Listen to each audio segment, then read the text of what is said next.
com a participação de Esther Fátima Vargem Rodrigues e Helena Teixeira Alves coordenando Santos. aqui, hein? Para mediar esse diálogo, convidamos ao palco Edivânia Ângela de Souza, assistente social, professora associada do Departamento e do Programa de Pós-Graduação do Serviço da Faculdade de Ciências Humanas e Social da Unesp, professora colaboradora do Programa de Pós-Graduação em Serviço Social e Políticas Sociais, mestrado acadêmico da Unesp, Unifesp, Baixada Santista, coordenadora do Grupo de Estudos e Pesquisas, Mundo do Trabalho, Saúde do Trabalhador e da Trabalhadora e Serviço Social. Estava ali, tá?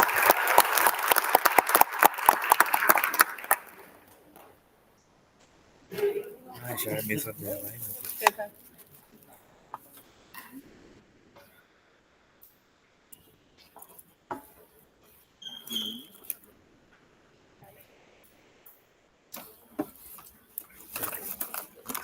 Tarde.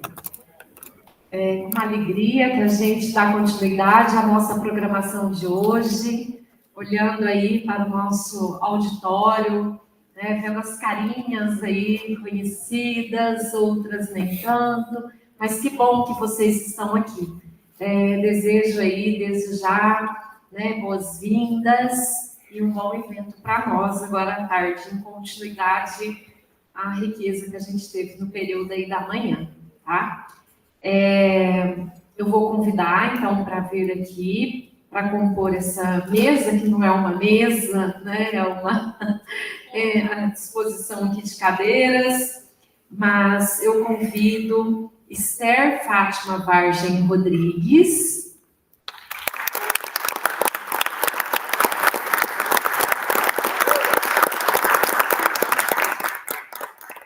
A Esther é assistente social, especialista em saúde pública, mestre em História Social pela PUC São Paulo, com pesquisa sobre imigração africana no Brasil contemporâneo, atuou em projetos da Casa das Áfricas, sobre africanos em prisões, na imprensa e em processos migratórios. Atualmente, trabalha em uma organização de direitos humanos.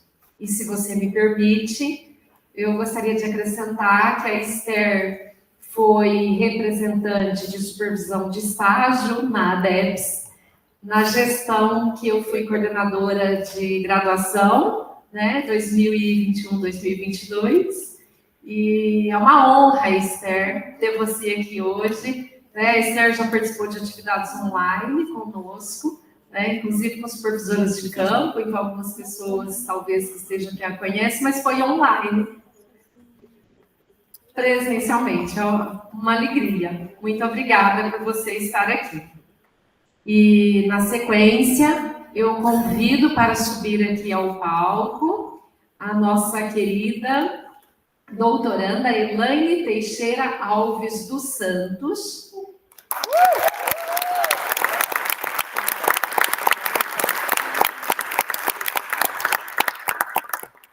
A Elaine é mãe da Cecília e do Davi, é assistente social da Defensoria Pública, atuou por 13 anos no SUS, sendo 9 deles no atendimento à população em situação de rua, é membro do colegiado da Rede Nacional de Consultórios na Rua, apoiadora do Movimento Nacional da População em Situação de Rua, doutoranda em Serviço Social pelo Programa de Pós-Graduação da Unesp, pesquisadora do fenômeno da pessoa em situação de rua e saúde pública.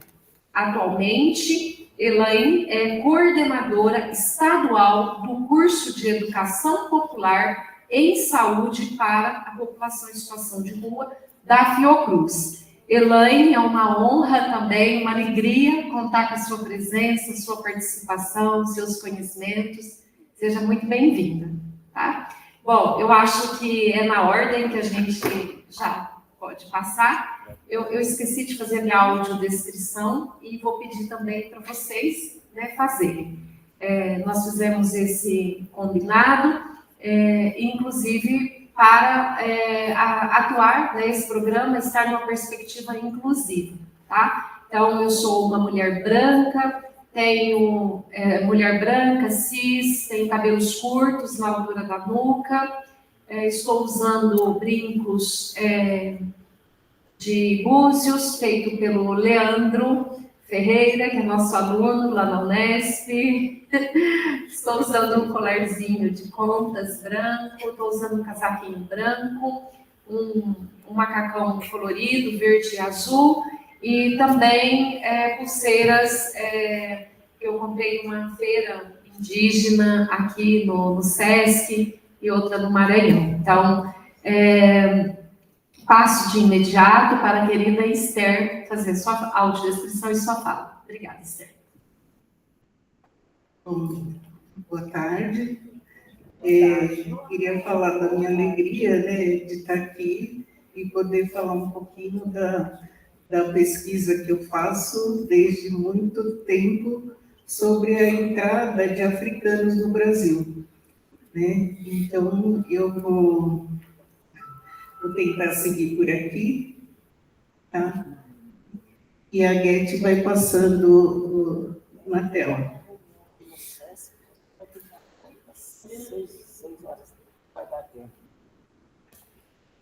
Sim. Tá, deixa eu fazer minha autodescrição, né?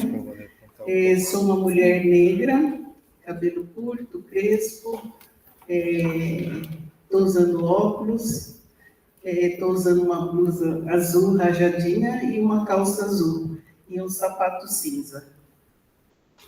Então, o que eu trouxe hoje aqui é falar da presença negra no Brasil, né? Então, eu vou falar um pouquinho, tentar ser rápida, porque é muita coisa. Vou falar um pouquinho desde a escravização do povo negro aqui no Brasil até a atualidade do Brasil contemporâneo. Essa imigração é o que a gente chama de imigração hoje, né? Então, desde a escravização até a imigração. Então, a gente tem lá do século XVI ao XIX, né, a grande entrada do povo escravizado, né, e cruzaram essas fronteiras para poder servir de mão de obra forçada aqui no Brasil, né? E aí, como eu estou falando de imigração, a imigração, quando a gente procura pesquisa, né, ou escritos sobre imigração, a grande maioria dos teóricos, eles começam a falar da imigração a partir da entrada do povo europeu, né? Então, a entrada do povo europeu que se deu para substituir a mão de obra escrava por mão de obra assalariada, né? E a gente pode lembrar também que o povo escravizado ele ficou apartado das discussões dos movimentos abolicionistas. Porque nessa época, 1850, se discutia muito a questão da lei de terra. Então, a lei de terra estava sendo discutida no momento que se discutia a abolição, e isso foi um marco na história negra. Por quê? Foi um momento de discutir a quem pertence essa terra, né? Já que tinha o povo escravizado estava aqui e ele merecia ter uma atenção nesse momento e, na verdade, foi totalmente excluído, né? Então, a gente, nessa época também, teve também a questão do Brasil pensar numa identidade nacional, né? Falando de abolição, falando da identidade nacional, falando da mão de obra assalariada, se pensou na imigração, né? Então, a imigração, ela passa a ser representada como um amplo processo civilizatório, né? Sendo a forma racional de ocupação das terras devolutas. Então, estava tudo imbricado, né? A questão da abolição, da lei de terras e da entrada de imigrantes europeus, né?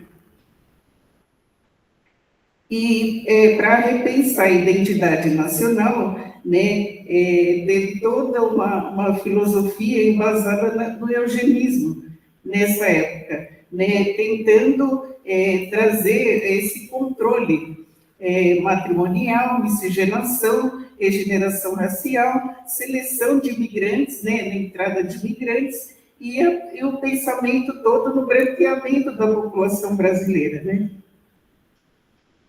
A gente tem também a Sociedade Protetora de Imigração, que ela dava respaldo para essa ideia de entrada de imigrantes europeus para atrair esses imigrantes, né? E esse projeto de nação, logo após a abolição, aconteceu o Congresso Mundial das Raças. Foi em Londres, em 1911.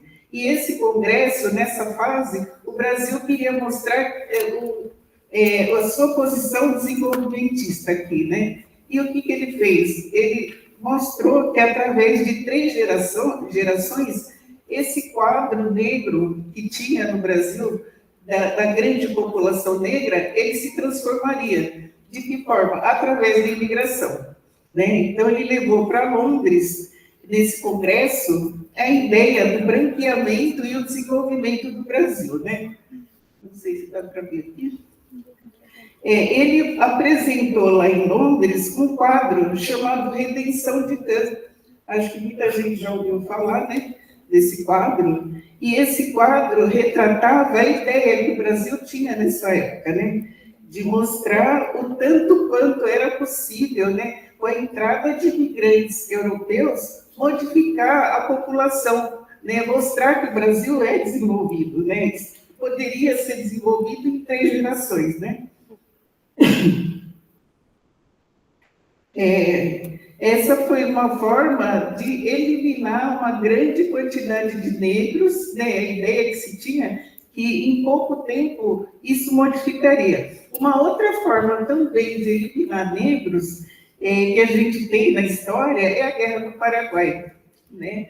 A Guerra do Paraguai, como diz o Júlio Chiavenato, né? Ele fala que a Guerra do Paraguai só serviu para eliminar negros, né? Porque enquanto a população branca nessa época cresceu 1,7%, a população negra diminuiu 60%, né? Todos que foram para a Guerra do Paraguai com a promessa de conseguir a liberdade, né, a alforria.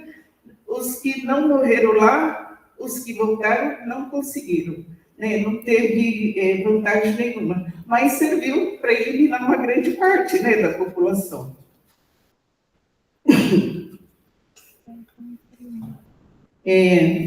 Então, eu coloco assim, que a história da imigração no Brasil foi um projeto de branqueamento, né? Essa imigração europeia clássica que a gente conhece, ela serviu como um projeto de branqueamento, e logo após a escravidão, porque a gente teve antes, né, a Lei Eusébio de Queiroz, acho que todo mundo lembra, antes da escravidão se bloqueou a entrada de escravizados. Essa é a Lei Eusébio de Queiroz. E aproveitando isso, já que não tem, já está proibida a entrada de africanos, então não pode mais entrar. Aconteceu a abolição, os negros africanos não entravam mais, e isso perpetuou mesmo após a abolição. E isso foi muito tempo que se utilizou da Lei Eusébio de Queiroz, até para criar outras normativas de proibição, né?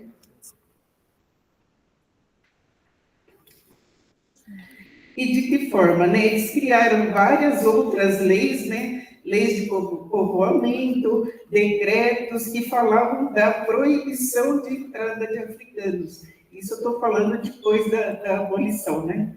Então, em 1890, teve a Lei 528, né, que impedia a entrada de africanos e asiáticos, né? Teve o decreto de novembro de 1911, que também tratava a questão da imigração negra como os indesejáveis, né?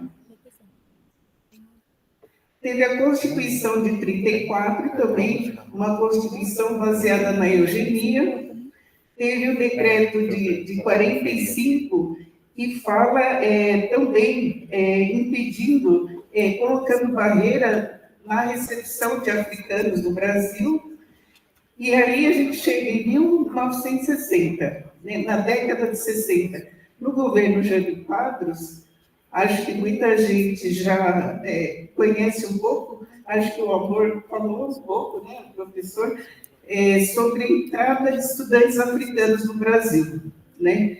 Então, essa entrada de estudantes, ela se deu através do interesse do governo Jânio Quadros. Lá na década de 60, o Jânio Quadros foi um governo polêmico, populista, né? Mas ele tinha uma intenção muito grande de se aproximar da África, por outros interesses, né? E a gente era uma época de Guerra Fria, ele queria desviar o interesse dos Estados Unidos e ele quis se aproximar da África, né? E o Jânio Quadros, ele fez uma lei de aproximação da África através das escolas, as universidades públicas. Então, ele oferecia a universidade pública para os estudantes africanos, né, para poder se aproximar da África. Então, foi um embrião do que existe hoje, o programa PEC-G e PEC-PG. Isso surgiu lá pelo interesse, nessa época, né, de 1960, e ele foi se aprimorando com o tempo, e é o que tem ainda hoje nas universidades públicas, né? E aí eu coloco um pouco aqui uma campanha, né? Uma campanha que teve em 2015 aqui no Brasil.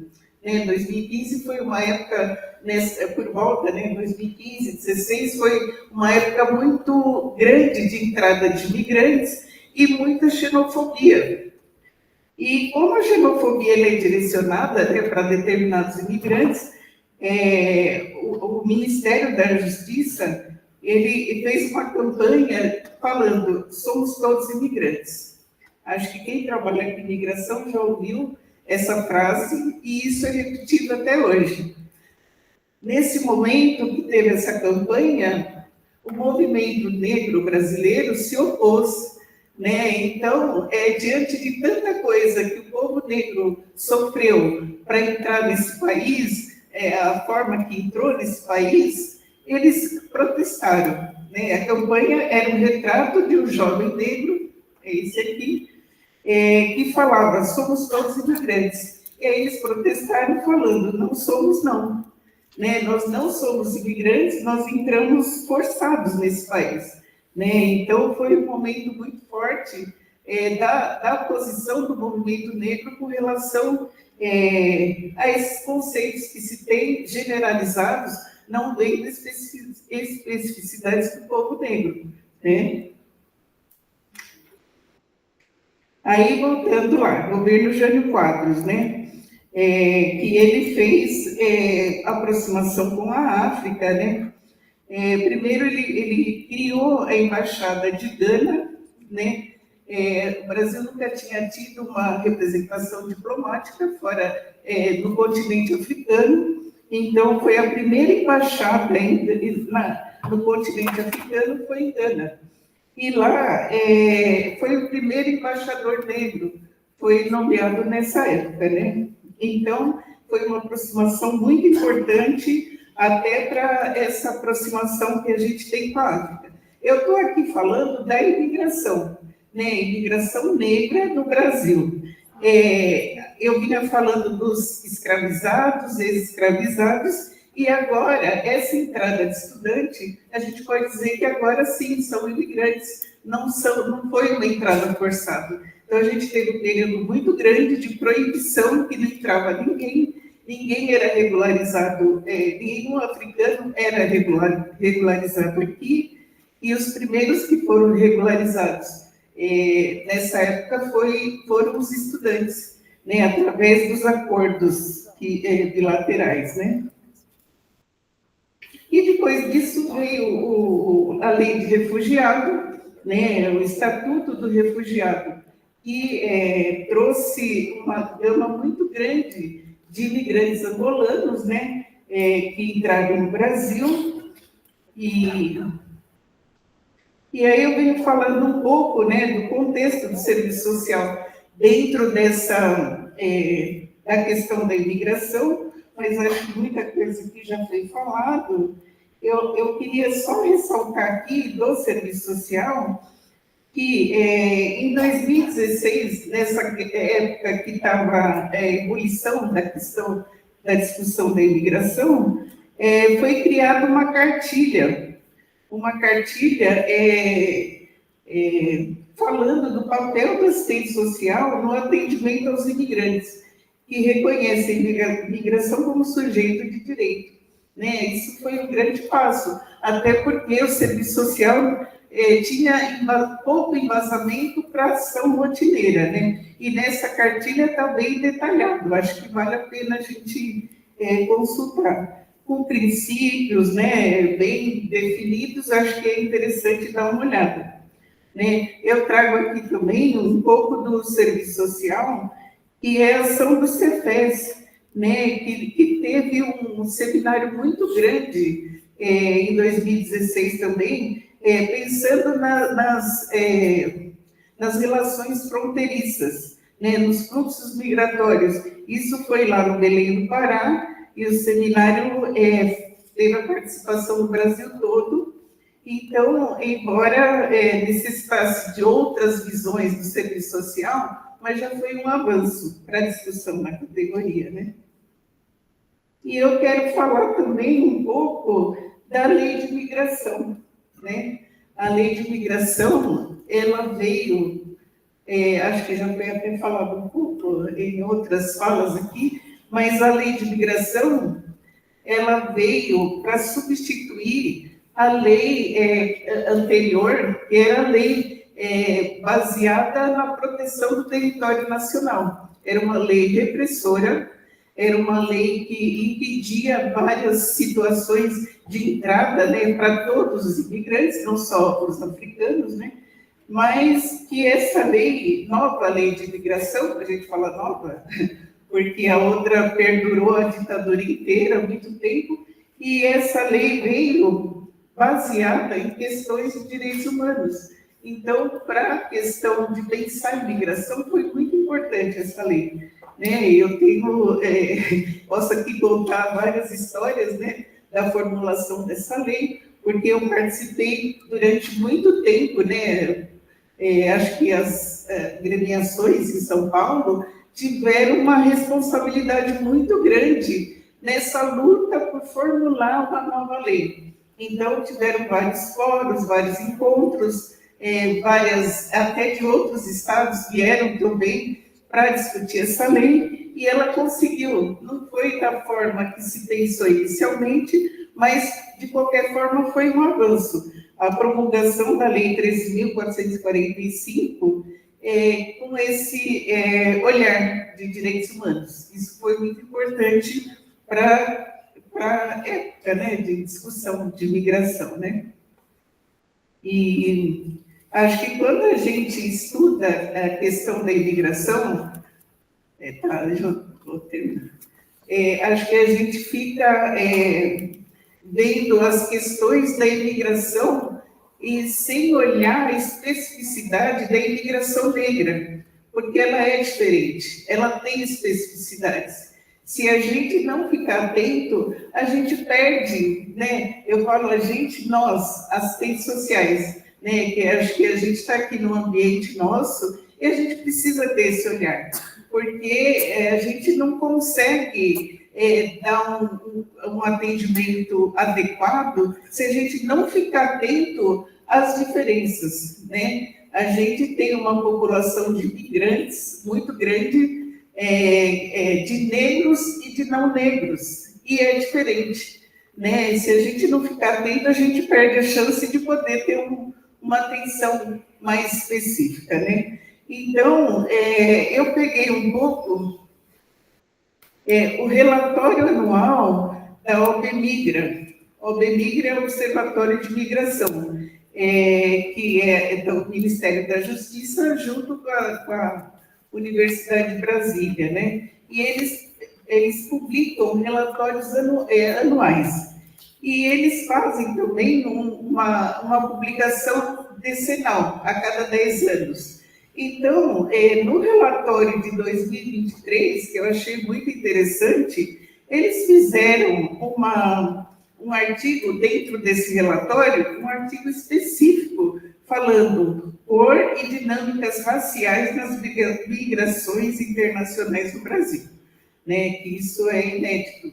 É um observatório específico para a questão racial dentro das estatísticas de imigração.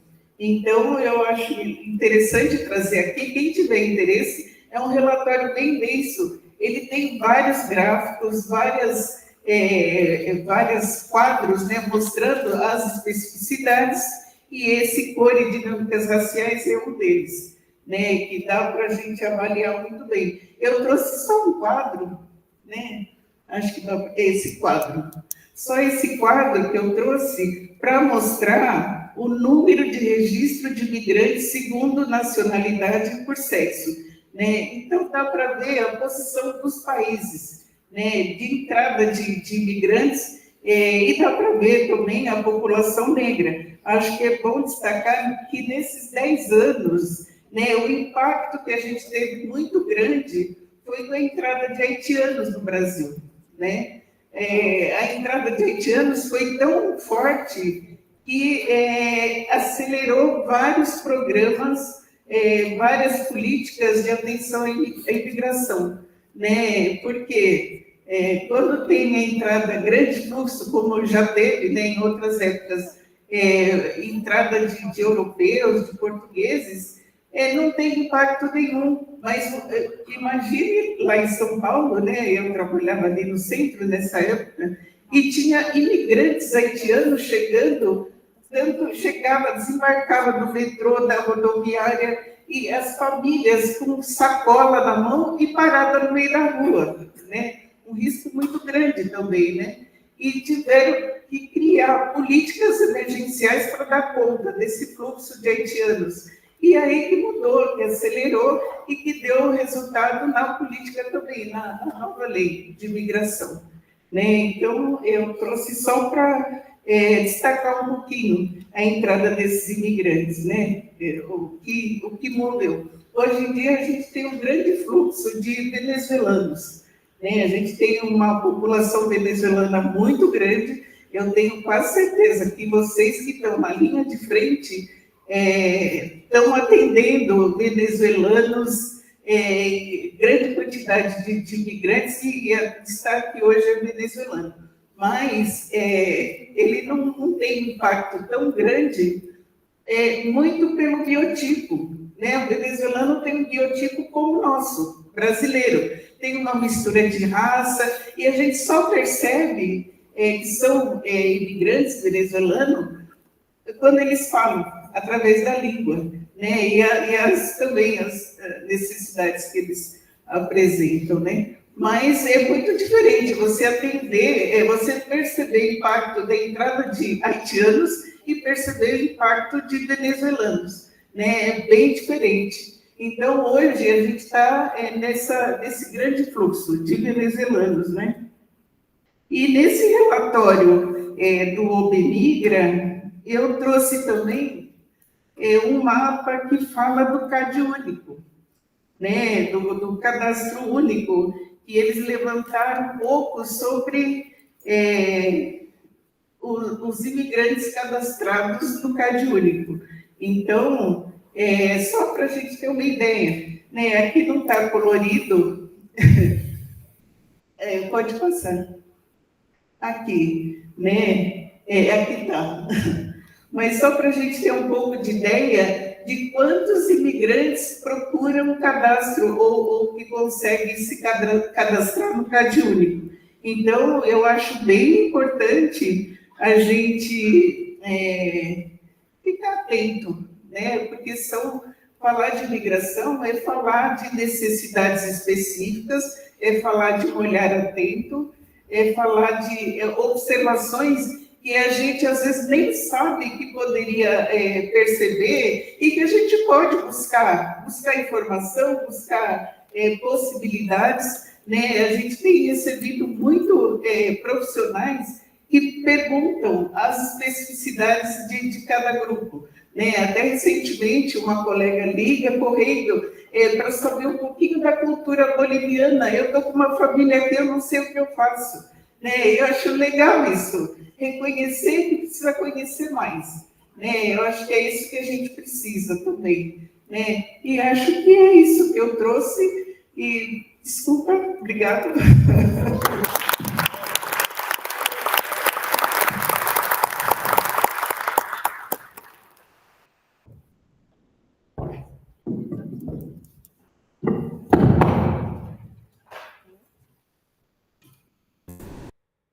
Esther, muito obrigada. Parabéns pela sua explanação tão rica de conhecimentos e do que foi dito mais cedo, né? Dessa relação teoria e prática, né? Você está pensando sobre a realidade, mas você também está inserida, está vivendo, você tem esse cotidiano, você tem uma experiência muito rica, né? Então, muito obrigada pela sua explanação, por compartilhar seus conhecimentos conosco, tá? Parabéns. Bom, de imediato, então, eu passo para a nossa querida Elaine Teixeira. Fica à vontade, Elaine. Boa tarde a todas as pessoas. Gostaria de iniciar minha fala dizendo da honra que é compor esse espaço com a Esther, que é uma grande referência para nós, assim, referência viva e tem um trabalho incrível, reconhecidíssimo. Então, queria dizer da minha alegria, da minha honra de estar compondo esse espaço com vocês. Muito obrigada. Bom, vou fazer minha autodescrição. Meu nome é Elaine, sou uma mulher negra, de pele retinta, cabelos crespos, estou com tranças claras, usando um brinco dourado e um colar dourado também, um casaco bege, um vestido azul e bege e uma sandália bege também. A tarefa que me foi incumbida de conversar um pouquinho com vocês sobre a questão da população em situação de rua. E a Esther facilitou muito a minha vida, porque nós estamos falando de um processo histórico compartilhado. Então, muito do que eu preparei para conversar com vocês, a Esther já trouxe. Essa é a história que compõe a realidade que a gente lida todos os dias com a população em situação de rua e com a população imigrante, é a mesma história, parte do mesmo processo histórico. Então, peço perdão se eu me repetir aqui algumas vezes, em algumas situações, mas é porque, de fato, nós precisamos fazer o resgate desses marcos históricos para poder entender esses fenômenos. E a ideia é pensar como a questão, sobretudo no Brasil, como a questão do racismo, ele constrói esse fenômeno da população em situação de rua. E aí eu fiquei pensando sobre a importância desse debate para essa conferência latino-americana e como esse debate, a importância desse debate chegar até o Quênia. E para nós é muito evidente que o fenômeno da população em situação de rua, ela é uma expressão radical da questão social. Ela expressa o quanto essa sociedade baseada na produção capitalista, esse modo de produção capitalista, falha. Então, pensar esse fenômeno da população em situação de rua, ela expressa questões muito caras para nós, o serviço social. Então, a ideia hoje é eu trazer um pouco da minha pesquisa também, enfim. E aí, pensando nessa população em situação de rua no Brasil, nós temos dados que são bastante evidentes. Na pesquisa nacional sobre população em situação de rua, que foi a única pesquisa nacional já feita, que foi em 2008, publicada em 2009, nós temos o dado de que 67% da população em situação de rua é composta por pessoas negras. A pesquisa municipal da cidade de São Paulo traz um dado de 70%, a pesquisa da cidade do Rio traz um dado de 76% da população em situação de rua composta por pessoas negras. Nessa mesma pesquisa, a pesquisa nacional publicada em 2009, traz o dado de que quase 30% da população em situação de rua é composta por pessoas pretas. E se a gente for pensar em comparação ao dado da população geral, é praticamente 3 vezes mais a quantidade de pessoas autodeclaradas pretas que consta aí no IBGE. Então, é um dado muito expressivo. Entender que este não é um dado aleatório, né? O fato de termos a quantidade de pessoas negras na rua não é um dado aleatório, isso explica, né, esse processo histórico que a Esther trouxe para nós, explica também o fenômeno da população em situação de rua. E aí, eu também trouxe aqui alguns marcos legais, que a Esther também já trouxe, pensando nesse, e a minha pesquisa faz esse recorte histórico, né, a partir de meados do século XIX, porque a gente vai entender como esse processo se dá na construção dessa identidade nacional. Então, nós temos aí um cenário, né, de avanço do capitalismo dependente, e aí a Belling traz, né, que havia uma coexistência exótica entre escravidão, privilégio da aristocracia agrária, o avanço do capitalismo. Então, era uma mistura muito peculiar da América Latina. Então, na construção dessa identidade nacional, nós temos vários marcos legais, né? Nós temos a Lei de Terras, né, que é um marco importante, a Lei Eusébio de Queiroz, que proíbe, né, a entrada o tráfico, né, de pessoas escravizadas, a Lei do Ventre Livre, Lei do Sexagenário, né, que foram leis que trouxeram muito mais prejuízo à população escravizada do que o contrário, né? A gente tem uma pesquisa que mostra que, a partir da Lei do Ventre Livre, né, que fixa que, a partir daquela lei, quem nascesse a partir daquela lei já nascia livre, existe um dado que houve um aumento muito significativo de mortalidade infantil, porque os senhores, donos das terras, pararam de cuidar dessas crianças, não eram mais, né, dar conta dele cuidar dessas crianças. Então, teve um aumento muito importante da mortalidade infantil. Então, no final das contas, todas essas legislações tiveram um objetivo muito específico de criar aí essa nova identidade nacional. E temos a Lei Áurea, né, Código Penal de 1890, e eu faço essa análise que existem esses marcos legais, existe uma sequência que indica um projeto, né? Então, nós temos a Lei Áurea em 88, nós temos a Proclamação da República em 89, né, 1888, a Proclamação da República em 1889, e o Código Penal em 1890. Então, percebam, né, a atuação do Estado na implementação de um projeto, e a gente tem essa ideia equivocada de que não teve política nenhuma, essas pessoas foram abandonadas sem nenhuma política de Estado voltada para pessoas negras e escravizadas, mas não é verdade. Existia um projeto muito específico, que era um projeto de extermínio, de encarceramento, e como a Esther trouxe, o projeto era que, dentro de um século, não existissem mais pessoas negras, né?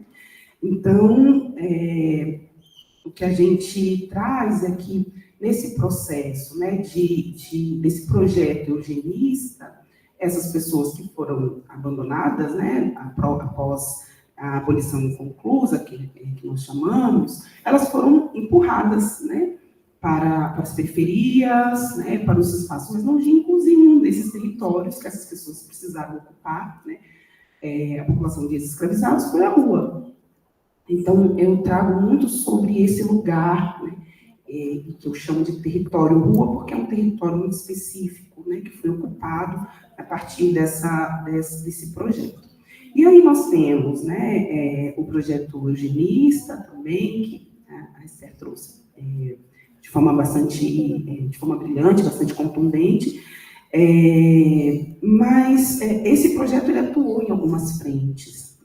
Então, houve um incentivo à imigração europeia. Eu não sei como é que está o meu tempo, mas eu tenho um trecho do livro do Yanni, que eu sempre, quando eu vou, eu gosto de ler, porque ele evidencia muito e traz um dado de realidade interessante. Então, eu vou ler. O Yanni traz, né, que o imigrante europeu, o imigrante chega desprovido quase por completo das coisas mais essenciais e lhe entrega uma pequena casa de tijolos, limpa e alegre, construída pelo fazendeiro do Oeste Paulista. Este fornece-lhes os objetos de primeira necessidade e lhes abre um crédito. Vocês conseguem observar? Né? A diferença, a Esther trouxe um dado aqui, né, da campanha de que somos todos imigrantes. Olhem que condições os trabalhadores europeus chegaram no Brasil. Eles receberam uma casa de tijolos limpa e alegre. Então, assim, é importante a gente demarcar esse lugar e entender que a substituição, né, da força de trabalho escravizada, ela faz parte de um projeto que empurrou essas pessoas para as ruas.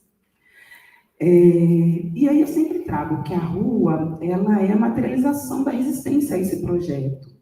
A ideia é que não existisse população negra, muito menos população em situação de rua, né? Então a rua é a expressão dessa resistência, a nossa presença aqui é a expressão dessa resistência. Então, esse também é um debate importante, porque nos ajuda a entender que o debate étnico-racial, o porquê o debate étnico-racial, não é um debate acessório. Por que o debate sobre a questão étnico-racial, ele é central? Porque justamente, né, é onde reside as expressões mais radicais da questão social. Estão atreladas a esse processo histórico. Né? E a população em situação de rua é uma dessas expressões. Né? Nós, enquanto categoria profissional, fazemos a defesa de uma classe trabalhadora, e a gente ouviu isso aqui, né, no decorrer, né, de todo o evento, que a gente precisa conhecer que classe trabalhadora é essa. Ela tem cor, tem território, tem história, tem gênero. Né? Então, é essa defesa que a gente faz. Importante fixar que esse projeto, né, de embranquecimento da população, de encarceramento, extermínio, genocídio da população negra, é um projeto em curso. E essa demanda da população em situação de rua chega para nós, o serviço social, cotidianamente, a partir desse atravessamento deste projeto eugenista. Então, como é que chega para nós? Né? E aí, falando enquanto uma trabalhadora, fui trabalhadora da saúde quase uma década, trabalhando diretamente com essa população, mas hoje na Defensoria Pública também é uma pauta importante, institucionalmente, inclusive. Mas chega para nós com a demanda de limpeza, né? Então tem que tirar essa pessoa da frente do meu serviço, do comércio, da praça. Chega com a demanda da internação compulsória, com a demanda das comunidades terapêuticas, chega com a demanda do recâmbio. Essas pessoas chegam, você precisa dar destinação para essas pessoas, né? Dá uma passagem, põe numa van, manda embora. Então, percebam que é algo que é uma demanda que chega para nós do serviço social, e estar nesse espaço também nos ajuda a refletir que o fenômeno chega e a gente precisa desse processo de olhar, né, e fazer as mediações necessárias para entender, né, que essa demanda institucional ela vem atravessada por esse projeto de embranquecimento, esse projeto de eugenia, e a gente precisa ter isso muito nítido para conseguir, inclusive, fazer as defesas, né? Fazer a defesa dos direitos da população em situação de rua, da população negra, né? Pelo direito de permanecer, de existir. Então, e não é algo simples. Eu acho que se a gente não tem essa nitidez, né, em relação a esse projeto, às nossas defesas, ao nosso projeto ético-político, a gente acaba reproduzindo mesmo. Tem que internar, vamos conseguir uma vaga, vamos mandar embora, vamos... Então, existe uma ligeireza do cotidiano profissional que muitas vezes nos empurra para esse tipo de atuação, e é importante, né, a gente conhecer esse processo histórico, inclusive para poder fazer esses enfrentamentos. Vai cuidando aí meu tempo, né, que eu falo, nossa, pai, se deixar eu falo até... tá ótimo. Então, existe esse debate, né, acerca das populações vulnerabilizadas, né, e algo também que na minha pesquisa eu gostaria inclusive de ter tido fôlego para poder me aprofundar mais, mas entender que o conceito de vulnerabilidade, né, inclusive quando a gente muda, né, a nomenclatura de vulnerável para vulnerabilizadas, ainda assim é um conceito que traz para a pessoa, né? Quem é o vulnerável? É a pessoa. Então, tenho buscado substituir esse termo por populações negligenciadas, porque a negligência é algo que é operado pelo Estado, sobretudo, né? Então, você desloca, né, as violências da pessoa, né, do vulnerabilizado, e coloca no lugar certo. Essas populações foram negligenciadas, violadas, violentadas por um Estado com um projeto muito evidente. Entender, né, que todo esse debate, ele diz respeito a uma sociedade que se alimenta e retroalimenta dessas desigualdades. A produção dessas desigualdades, elas são necessárias à manutenção do capital, ao acúmulo de riqueza. Então, a gente entender em que lugar também esse debate se coloca nas sociedades capitalistas, e trazer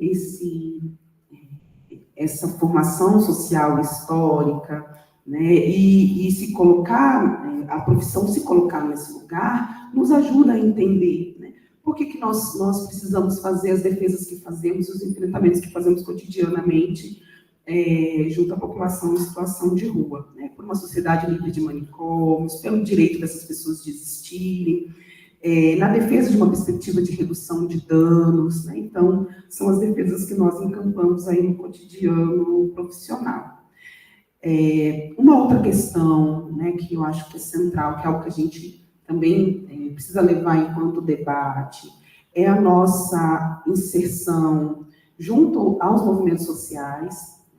A população em situação de rua, ela tem uma representação e uma atuação no âmbito dos movimentos sociais que é muito importante, central. O pouco que nós temos de política pública no Brasil é fruto da luta, né, dos enfrentamentos do movimento social, né, da população em situação de rua. E nós temos observado, né, e aí a minha pesquisa vai mostrar um pouco disso, e a atuação cotidiana também corrobora que nós estamos afastadas desses movimentos, né, nós, enquanto categoria profissional, estamos afastadas, né. E eu sempre trago uma situação que aconteceu conosco, num evento que nós organizamos há alguns anos atrás, que foi um encontro que nós organizamos para trabalhadores com população em situação de rua, em 2022, na pandemia. Foi um evento online. Nós fizemos várias salas simultâneas. Então, tinha uma sala debatendo interseccionalidade, outra intersetorialidade, outra redução de danos, e uma sala de movimentos sociais. Foi a única sala que não teve nenhuma inscrição. Foi a sala de movimentos sociais. Isso foi muito sintomático, né?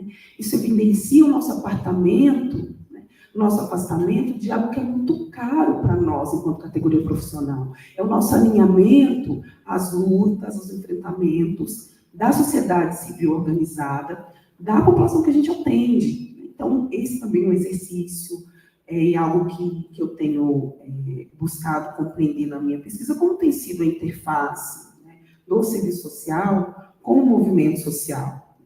E entender e reforçar a centralidade do movimento que é feito nos territórios, movimento de base, né.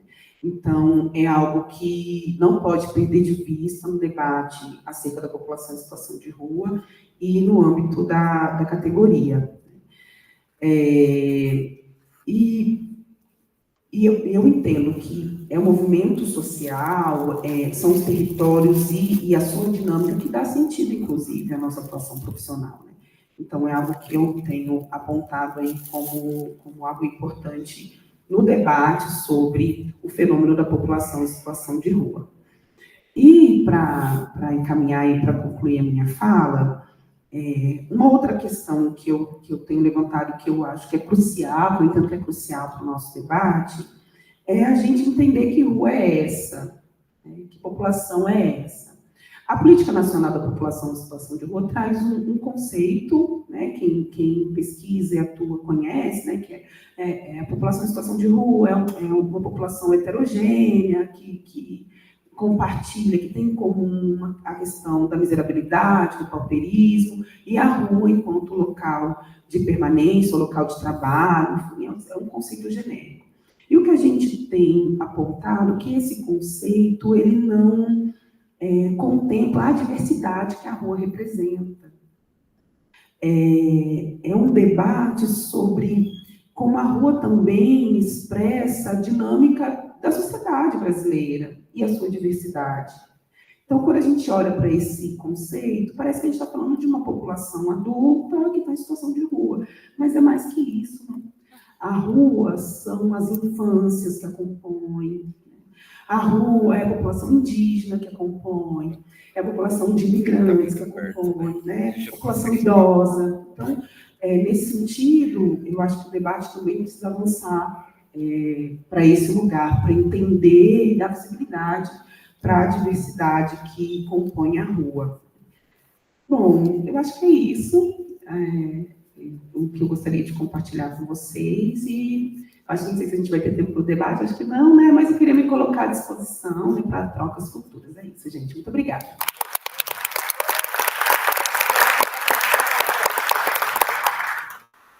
Elaine, muito obrigada. Estou verificando aqui as mensagens, mas, de fato, como a gente tem na sequência outra mesa, nós não conseguiremos fazer o debate, mas nós podemos fazer as considerações finais, tá? Então, antes de eu devolver aqui para vocês, fazer as considerações finais, eu queria registrar a minha alegria em estar aqui em uma mesa com duas mulheres negras, intelectuais, assistentes sociais, potentes, né? Isso, gente, é fruto dos movimentos negros, é fruto dos movimentos de estudantes, é fruto das leis que nós temos aí, né, conquistado com muito custo, né, que são as ações afirmativas, e entra a questão de cota, e isso resvala no serviço social brasileiro, né,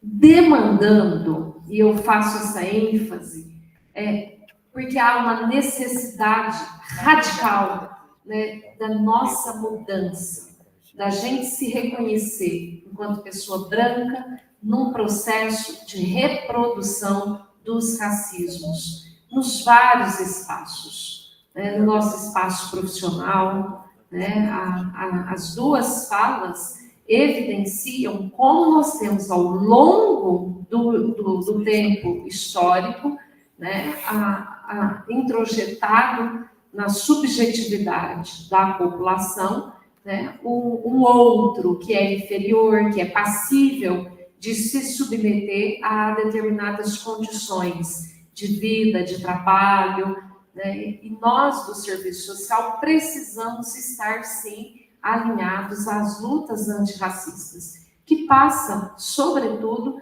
pelo reconhecimento da nossa responsabilidade, no caso das pessoas brancas, né, nesse processo, seja no nosso espaço. Eu não esqueço um dia que uma aluna chegou e falou: professora, veio do Ministério da Saúde, ela estava fazendo estágio na saúde, cartazes de mulheres gestantes, e eram todas brancas, os cartazes, e a maioria das mulheres eram negras, né? Então, ela fez uma conversa com a equipe e isso foi modificado. Às vezes parece tão pequeno, né? Mas como é importante você se sentir reconhecido, né? Isso é importante, a representatividade. representatividade, inclusive no corpo docente, tá? Representatividade nos programas de pós-graduação. Nós temos na Unesp hoje 2 docentes negros, né? O professor Alan Loyola, que está aqui, um grande intelectual, e a querida professora Rosicler Lemos, que também, inclusive, compõe a organização desse evento, tá? Mas por um imprevisto ela não está aqui agora. Mas eu faço essa referência porque são profissionais intelectuais com uma carga de produção científica importante e que merecem estar no programa de pós-graduação também, tá? Vou pedir para a Esther fazer as considerações finais, na sequência a Elaine, ou vocês querem inverter? Pode ser. Na sequência, eu quero ler uma poesia rapidinho, tá? Para fechar mesmo. Bom, eu só tenho a agradecer, né, pelo dia de hoje, por esse evento, pela oportunidade de eu estar aqui. Agradecer a Márcia, que me referenciou nesse lugar. E queria também agradecer por estar aqui com a Elaine, né? A gente se conheceu na época da pandemia, da BEPS também, na época da Edivânia também, mas e agora a gente está tendo chance de estar mais próximo, muito bom isso, né? E eu queria falar também um pouco do que a Edivânia fala, dessa questão da gente estar inserido em movimento, né? Eu acho que eu tenho de uma história um pouco diferenciada, porque eu resolvi fazer serviço social porque eu era militante de movimento negro desde muito jovem, né? E nessa militância me impulsionou a querer entender um pouco mais sobre a sociedade, essas complexidades sociais, né? E a minha militância me levou para o serviço social. Eu acreditava que o serviço social ia me dar uma visão ampliada de tudo da sociedade, né? Eu me enganei muito. Porque foi muito difícil, né? A expectativa que eu tinha e o que eu encontrei foi uma formação bem limitada, né? Eu na época, né, a gente não tinha as universidades públicas, eu fiz numa privada, né, uma universidade privada, muito difícil, naquela época era tudo presencial, era bem puxado, tinha uma seleção rigorosa para entrar. Quando a gente passava na seleção de ingresso, né, do vestibular, a família comemorava, né, diferente de hoje. Né? Hoje tem outras formas de ingresso aí. Mas eu passei por esse processo com uma expectativa grande. E, infelizmente, a expectativa principal que eu tinha é que eu ia sair da universidade conhecendo tudo do movimento negro. Né? E a universidade em nenhum momento falou sobre a questão negra, e tanto que não falou como impediu meu tema de TCC. Né? Eu fui impedida de desenvolver o tema que eu queria sobre questão racial, e foi muito frustrante eu ter que abandonar, porque a universidade não reconheceu, a orientadora, né, na época, não reconheceu meu tema, eu tive que mudar de tema, entrar num grupo, né? Eu queria fazer sozinha o que eu tinha em mente. Não, eu tive que entrar num grupo, fazer o que elas estavam, a ideia delas, e seguir até acabar. Saí muito frustrada, foi muito triste. E eu entendo hoje que é um movimento social que dá bagagem, né? Depois disso, né? Depois que eu me formei, foi lá na década de 80, quanta coisa aconteceu, quantas modificações, quantas inserções eu tive, né? E eu sei que a universidade não vai contemplar toda a expectativa que a gente tem, né? E acho que a gente tem o que a Edivânia está falando. Hoje a gente tem possibilidades de luta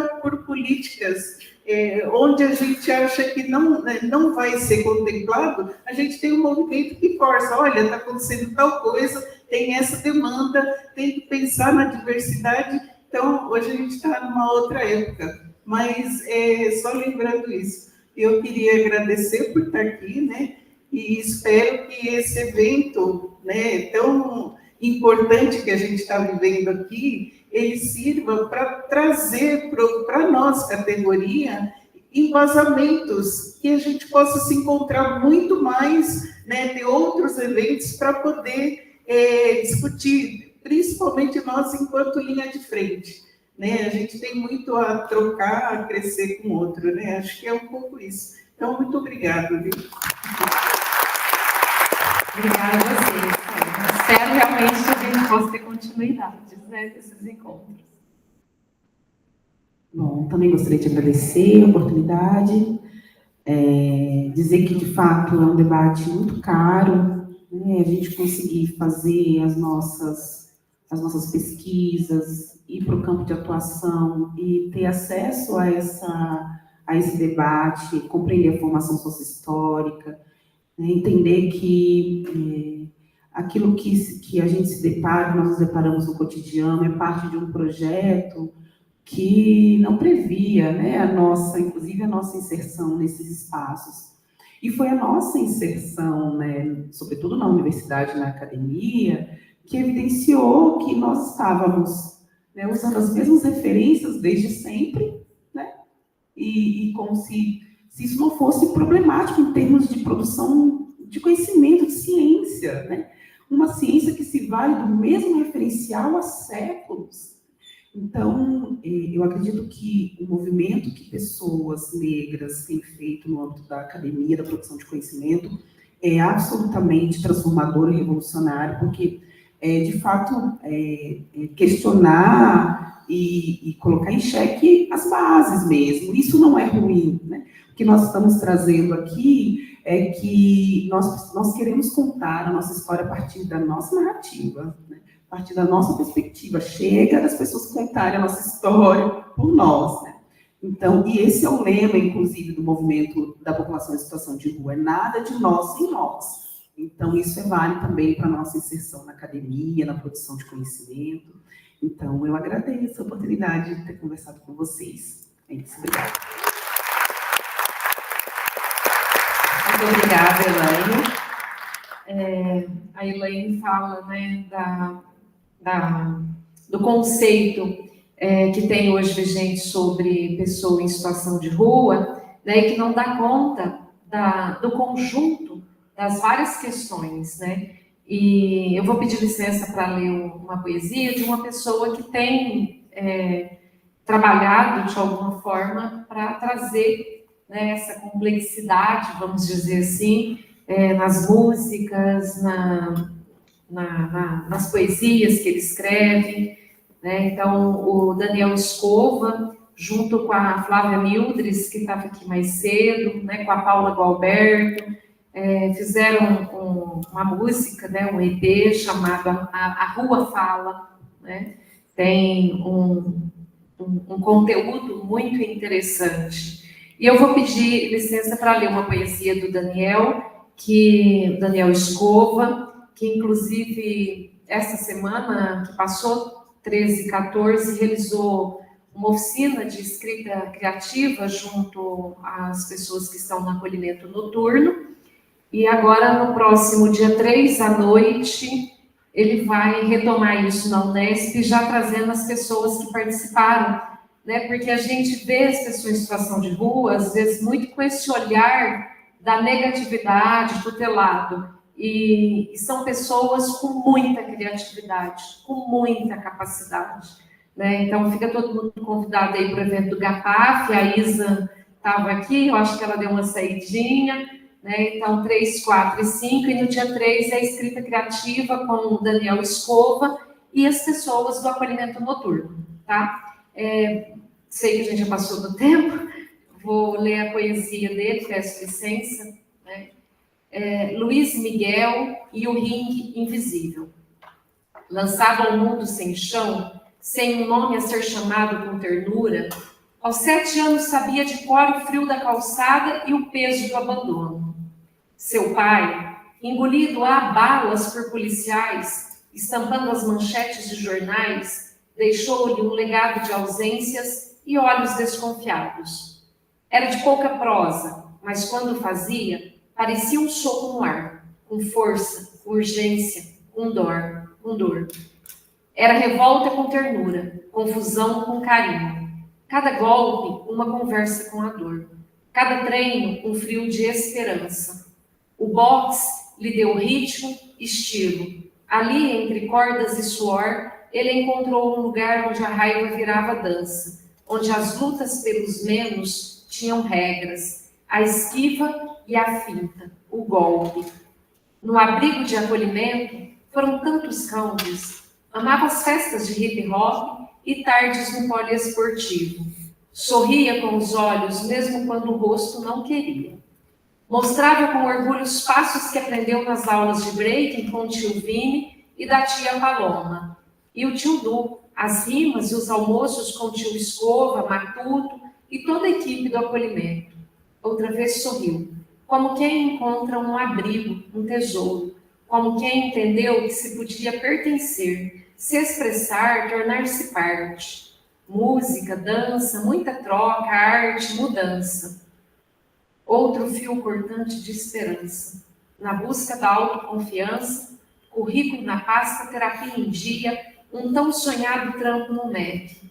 O preconceito, as questões mentais, o desemprego, o desespero e a ansiedade por estar quase atingindo a maioridade, a idade. Hora de partir. Parecia pressentir o que aguardava nas ruas, o medo, a insegurança de perder o que mais próximo encontrou de proteção.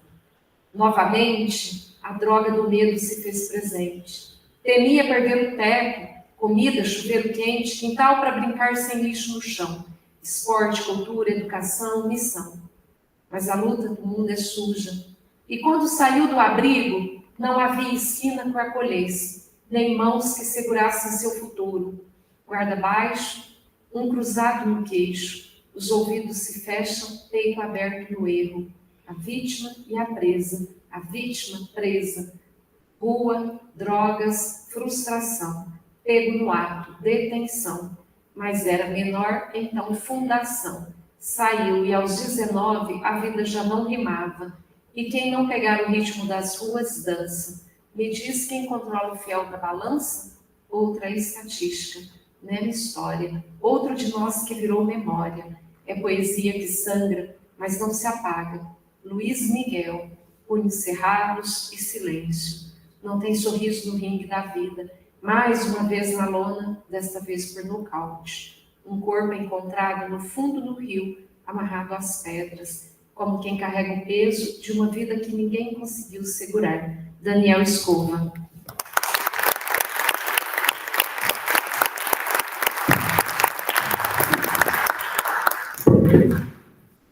Agradecemos as palavras e contribuições de Esther, Elaine e Edivânia. Agora é a... Eu tô junto. A Isabel. Tá.